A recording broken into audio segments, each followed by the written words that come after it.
जी अस्सलाम वालेकुम। आज हम बात करेंगे 3 ममालिक के बारे में कि इनमें से बेस्ट कौन सा है जॉब्स के लिए और सेटलमेंट के लिए।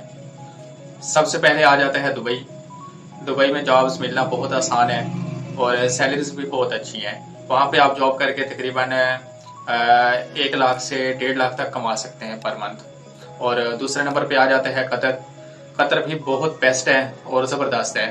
और इन दोनों में से अगर आप यूरोप का प्लान रखते हैं, यूरोप जाने का, यूरोप जाकर सेटलमेंट करने का, अमेरिका या कनाडा जाने का प्लान रखते हैं, तो अगर आपको कोई प्रोग्राम है आगे जाने का, तो ये 2 कंट्रीज बहुत बेस्ट हैं, ज़बरदस्त हैं। यहाँ से अगर आप यहाँ पे 2 साल या 3 साल यहाँ पे जॉब करते हैं, उसके बाद अगर आप आगे का मूव करते हैं, आगे मूव करने का सोचते हैं, तो आपके लिए बहुत इजी हो जाता है, बहुत आसान हो जाता है। और तीसरा कंट्री है आपके लिए हांगकांग है। तीसरा कंट्री जिसका वीजा लेना बहुत आसान है और इसकी वीजे की फीस सबसे जबरदस्त बात जो इसकी ये है कि आपको फीस इसकी बाद में पे करनी पड़ती है, वीजा आपको पहले ग्रांट किया जाता है। तो ये किस तरह से होता है, इसका मुकम्मल प्रोसीजर इसमें बयान करेंगे आप। अगर आप इंटरेस्टेड हैं हांगकांग में तो आप मुकम्मल वीडियो देखिएगा लास्ट तक।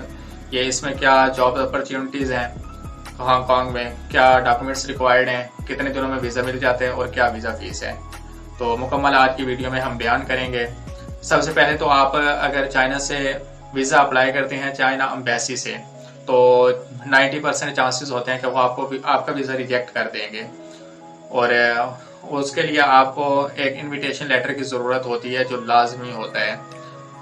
अगर आप इनविटेशन लेटर नहीं लगाते तो आपका वीजा बिल्कुल रिजेक्ट हो जाएगा, आपका वीजा बिल्कुल नहीं लगेगा। तो इसका दूसरा हल ये है कि अगर आप DHL के जरिए इनकी इमिग्रेशन में भेजते हैं, आप इनके ऑफिस में भेजते हैं, जिसका मुकम्मल एड्रेस में आपको नीचे डिस्क्रिप्शन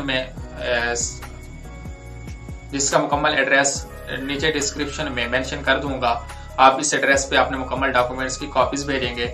आपने डॉक्यूमेंट्स ओरिजिनल नहीं भेजने बिल्कुल, और तमाम डॉक्यूमेंट्स की कॉपीज भेजनी है आपने। ये आपका तकरीबन 1 महीने का प्रोसेस होगा, वो प्रोसेस होकर आ जाएगा। डॉक्यूमेंट्स कौन कौन से रिक्वायर्ड हैं, सबसे पहले तो आपने एक 6 सफ़हात का फॉर्म होगा, वो फिल करना है, वो मुकम्मल कंप्लीट फिल करना है। उसमें आपने 3 से 4 मरतबा फिल करने के बाद पढ़ लेना है, इसमें कोई गलती तो नहीं रह गई। अगर कोई एक भी गलती रह जाती है तो चांसेस हैं कि आपका वीजा रिजेक्ट हो जाए। उसके बाद आपका आ जाता है कवर लेटर। कवर लेटर आपने मुकम्मल तफसीलात लिखनी होती हैं, उसके अंदर मुकम्मल प्लान लिखना होता है, आपने कहाँ कहाँ पे विजिट करना है, क्या क्या विजिट करना है, मुकम्मल तफसीलात इसके अंदर आ जाती हैं। उसके बाद आपकी आ जाती है 2 तस्वीर वाइट बैकग्राउंड के साथ। उसके बाद आपके ID कार्ड की कॉपी आ जाती है और पासपोर्ट की कॉपी आ जाती है। और पासपोर्ट की कॉपी जो है वो मुकम्मल पासपोर्ट की कॉपीज आपने भेजनी होंगी। उसके बाद आपकी आ जाती है कॉपीज ऑफ प्रीवियस पासपोर्ट, जो आपके पिछले पासपोर्ट है अगर कोई है तो उनकी कॉपीज भी आपने लाजमी साथ लगा देनी है। उसके बाद आ जाएगा कोविड वैक्सीनेशन सर्टिफिकेट, ये आपने लाजमी लगाना है, कोविड वैक्सीनेशन सर्टिफिकेट। उसके बाद आ जाता है होटल रिजर्वेशन, आपने सिर्फ रिजर्व करना है और बुकिंग नहीं करनी। अगर बुकिंग कर लेंगे तो सबसे बहुत ही अच्छी बात है, चांसेस ज्यादा हो जाते हैं वीजा लगने के, वरना कोई जरूरी नहीं है। उसके बाद आ जाता है फ्लाइट रिजर्वेशन, तो ये भी आपने रिजर्व करनी है। और ये आपको दोनों अगर खुद कर सकते हैं तो बेस्ट है, अगर नहीं कर सकते तो किसी भी ट्रैवल एजेंट के पास जाकर आप रिजर्व करवा सकते हैं, जिसके आपको चार्जेस लगेंगे 2 से 3 हज़ार रुपए। और वो उस पर डिपेंड करता है ट्रैवल एजेंट पे, इससे ज्यादा भी ले सकता है, इससे कम भी ले सकता है, लेकिन जो अमूमन चल रहे हैं वो इतने ही चल रहे हैं। उसके बाद आपकी बैंक स्टेटमेंट आ जाएगी, आपने 3 से 6 महीने की बैंक स्टेटमेंट लगानी है। अगर आपकी बैंक स्टेटमेंट बहुत हैवी है तो आप 3 महीने की लगाएंगे। अगर आपकी बैंक स्टेटमेंट थोड़ी नॉर्मल है तो आप 6 महीने की लगाएंगे। और इसके साथ मेंटेनेंस सर्टिफिकेट भी लगाएंगे जो बैंक की तरफ से आपको मिलेगा।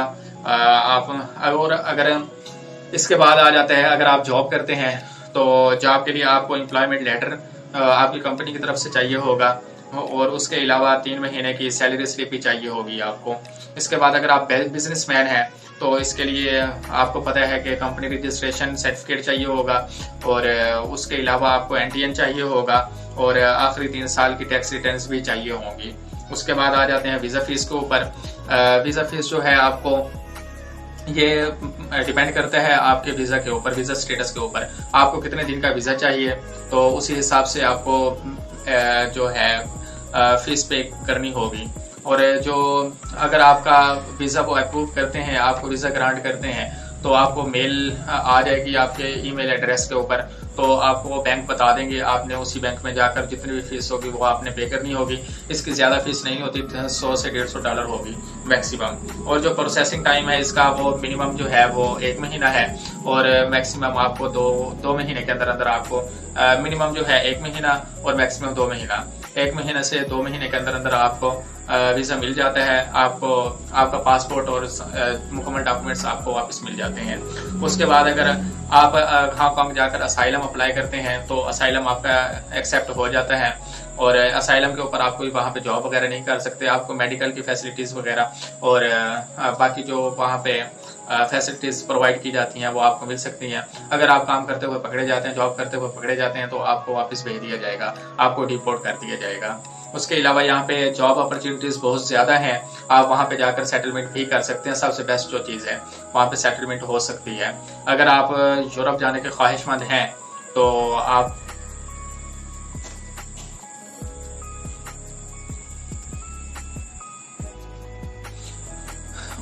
यूरोप जाने के ख्वाहिशमंद हैं तो ये आपके लिए एक एंट्रेंस हो सकता है, आपके लिए एक पहला स्टेप हो सकता है, आपका दहलीज पे कदम हो सकता है। इसके बाद आप आगे मूव कर सकते हैं इजीली, आपकी ट्रैवल हिस्ट्री भी बन जाती है। तो अगर आपको मेरी वीडियो अच्छी लगी हो तो आप इसे सब्सक्राइब कर दीजिएगा मेरे चैनल को, और वीडियो को लाइक कर दीजिएगा, शेयर कर दीजिएगा।